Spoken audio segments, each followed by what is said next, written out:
इस पृथ्वी पर वैसा ही माहौल बना देता है दाता। बढ़िया समय पर वर्षा होती है, बड़े फलदार वृक्ष होते हैं, सब शरीर हो जाएंगे, तो फिर सुख होता है उनको।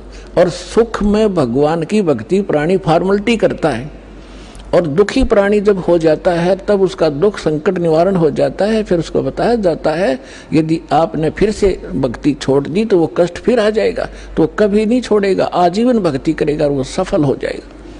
और सतयुग त्रेता द्वापर में ये जीव घना दुखी नहीं होता, शरीर मजबूत होता है, लंबी आयु होती है, खूब ठीक सा इसका जो है बना रहता है व्यवहार।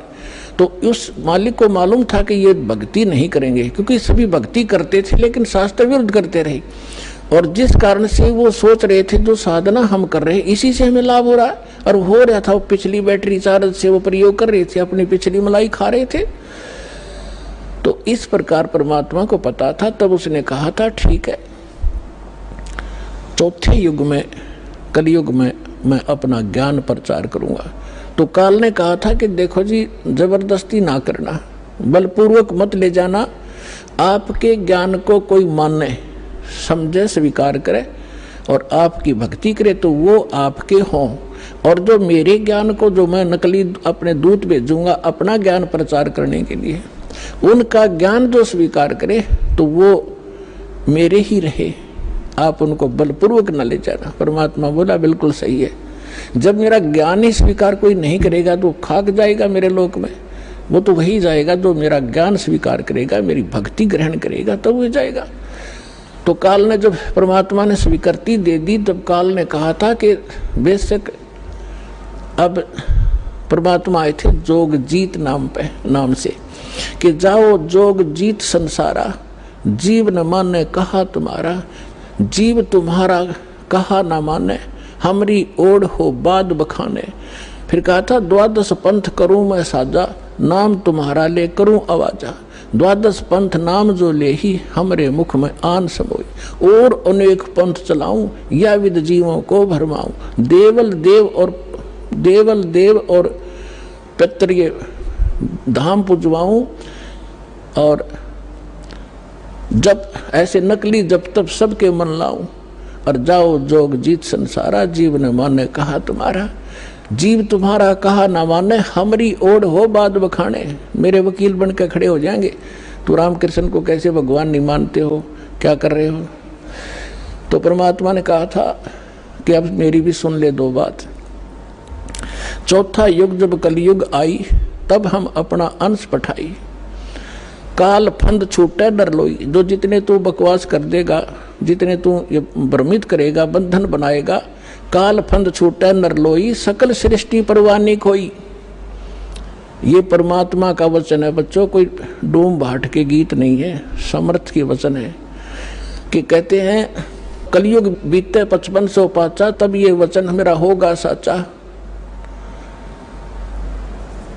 और कलयुग बीत जावे जब एता, सकल सभी प्राणी और परम पुरुष पद चेता। अब परमात्मा ने कहा था कि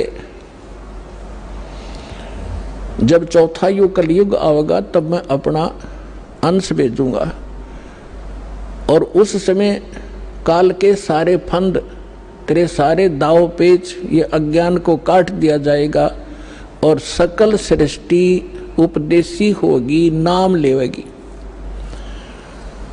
और फिर कहा था कि जब कलयुग 5505 बीत जाएगा तब मेरा ये वचन सत्य होगा, और उस समय पूरा विश्व उस परमात्मा के उस परम पद का जानकार होगा, उसको पता चले। अभी तो हम स्वर्ग और नरक, कोई व्यक्ति मर गया नो का स्वर्गवासी हो गया, चाहे जाता हो नरक में, हमने एक कोड वर्ड बना रखा था।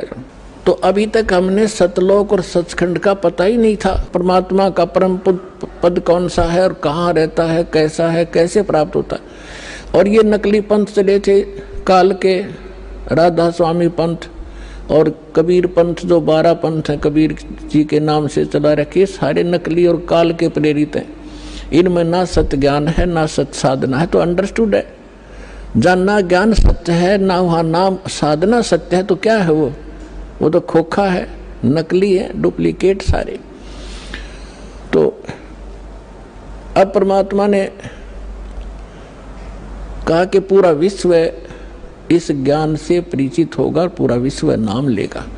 अब प्रसंग चल रहा था कि 2 प्रकार से मानव शरीर प्राप्त होते हैं। एक तो टर्न वाइज होता है कि नरक स्वर्ग भोग के, उसके बाद फिर 84 लाख प्रकार के प्राणियों के शरीरों में कष्ट उठा के उसको एक मानव शरीर मिलता ही मिलता है। तो वो उस प्रकार का प्राणी शीघ्र भक्ति पर नहीं लगता।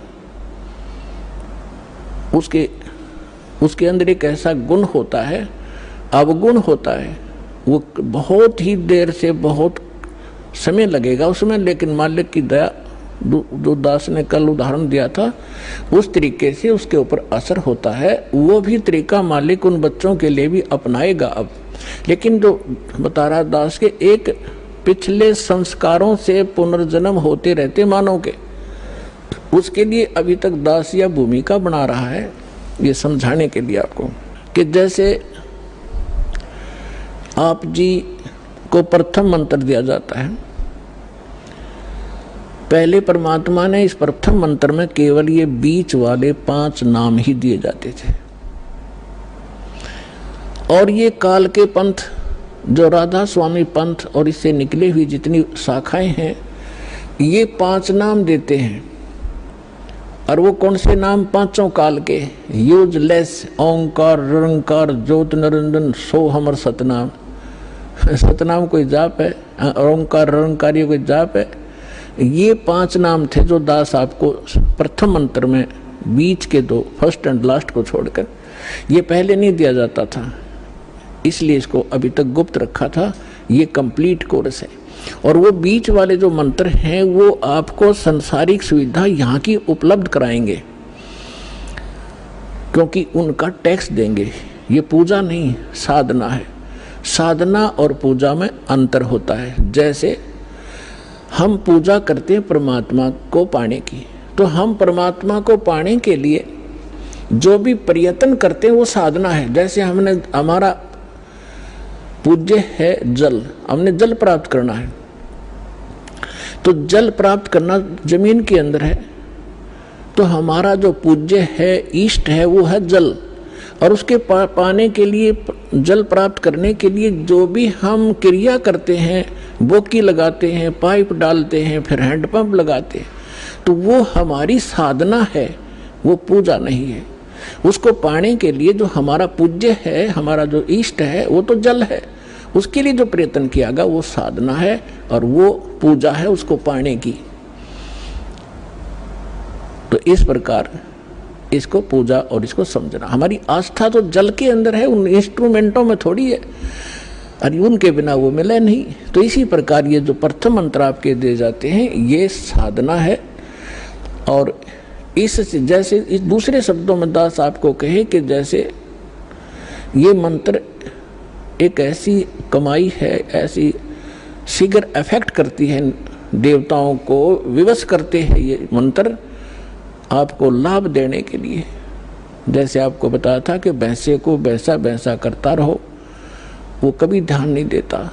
आप वैसे गुण गाए जाओ, जय गणेश देवा, माता थारी पार्वती, पिता माँ देवा, हम घोट रखे थे हमने, ये कभी नहीं सुनेंगे। और इनका एक मंत्र दे रखा है आपको, उसका जाप करो, तुरंत अटैक होगा उनके ऊपर जाके और सतर्क होंगे। क्या हो गया बच्चे को, क्या डिमांड है इसकी, देखो इसका अकाउंट कितना हमारे इसमें, उस तुरंत उसका राहत दी जाएगी। तो जो पैसे ने भैंसा भैंसा करो कभी नहीं सुने, अरे एक बार कर दो हुर्र, वो तुरंत देखेगा नू और अट्रैक्ट होगा, दौड़ने की चेष्टा करेगा उस आवाज़ की ओर। तो परमात्मा ने ये मंत्र हमें दिए थे, लेकिन बीच में काल के दूता ने इस कबीर पंथ का जहाँ स्टार्ट हुआ था दामा खेड़ा वालों से, तो 5वीं पीढ़ी तक ये 5 मंत्र चले थे। उसके बाद 6ठी पीढ़ी में दामा खेड़ा वालों के जो महंत था वो एक टकसारी नाम का इसी कबीर पंथ की ब्रांच बन गई थी नकली। उसने भ्रमित कर दिया कि तुम बात करते हो सतलोक की और सचखंड और सतपुरुष की, और पूजा कर रहे हो तुम देवी देवताओं की, ये कहे कि भक्ति है तुम्हारी। तो भ्रमित हो गया, उसको ज्ञान नहीं था। छठा पीढ़ी वाला था। उसके बाद फिर उन्होंने एक शब्द सेलेक्ट कर लिया जो कबीर सागर में लिखा है, अजर नाम अमीर नाम पाताले सब सिंधु नाम यही हंस का काम। ये कोई मंत्र है? ये तो एक श्लोक शब्द है। तो इन मंत्रों से इन आपकी पूजा नहीं है। पूजा हमारा कबीर देव पूज्य है, उसको प्राप्त करना, सतलोक हमारा प्राप्त करना उद्देश्य है। और ये साधनाएं हैं, ये इंस्ट्रूमेंट हैं, ये प्रयोग करने ही करने पड़ेंगे।